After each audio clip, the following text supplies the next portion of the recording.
Guys, welcome back to my YouTube channel. Today I'm showing you guys how I fix my ball bulb, and this is a 1/2 ball bulb that I replaced the rubber gasket. It gives me a problem for almost a week, and this is my apartment business. And instead of asking the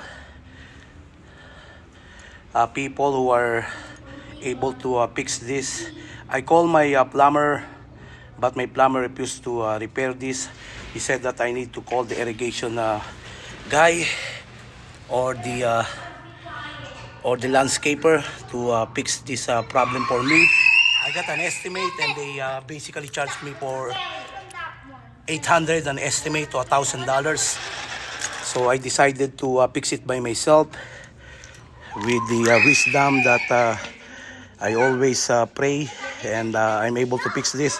I'm not a plumber, but I have an automotive background, and I'm showing you guys, sharing you this idea, especially if you guys own an apartment business, or either you own a property or a house, and you guys wants to save tons of money like what I do. I got this ball bulb from Home Depot just to get the rubber gasket. I have the extra gasket that I got it from Harbor Freight, but it won't work.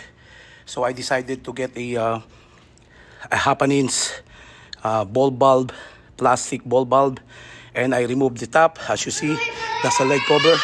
I use this pry stick, like a nice pick. I pry it out and I remove it, and after I remove it, I get the gasket.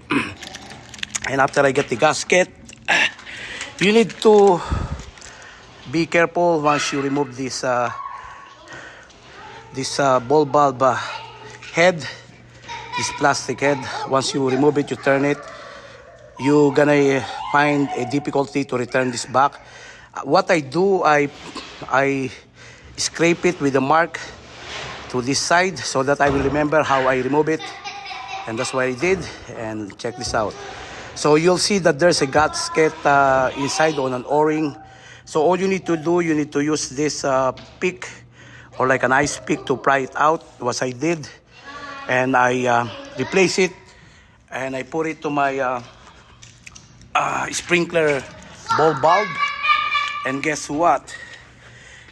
The other week, I have an issue, and even my water bill spiked up to $60, which is not supposed to be.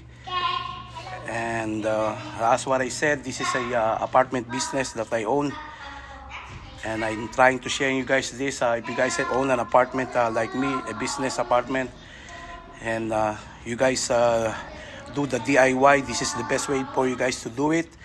Whenever I have an issue with my plumbing, if I can do it, I do it by myself. But if I cannot do it, I call the plumber. I don't want to spend my time because I have children that I need to take care of. I need to keep an eye of them instead of fixing it. But the $800 estimate, or more than that, for the $3.50 ball bulb from Home Depot, I'm able to get these parts, which is the O-ring seal, and I remove it. As what I said, I pry it out with this chopstick, which I got it from Harbor Freight, and I pry it out.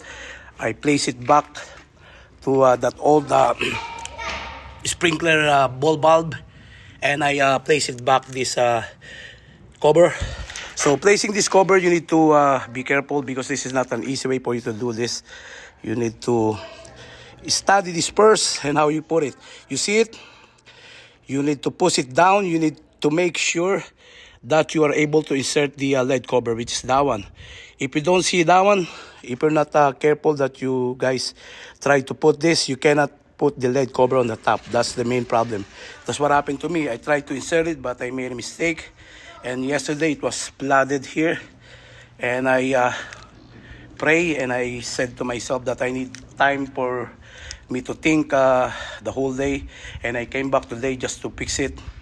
And guess what? With prayers and wisdom that I got from God, and I'm able to fix it. So I saved more than $800 to $1,000 from an estimate You know, because as what I said, I got the landscaper guy that gave me an estimate over the phone. They said it's an 800 estimate, but they need to look at it. You know, those people also, they need to make money. I know this is not an easy job, but if you guys have an idea, or you guys able to replace this ball bulb, easy to do it as well. If you saw that side, but if I'm gonna sew it, remove it, I need to put an elbow. I need to reconnect it to the side, which is, this is the bulb, sprinkle bulb as well. So it's a lot of time for me to do it. So what I did a DIY replacing the gasket. So I already replaced it. I already turned on the main wire.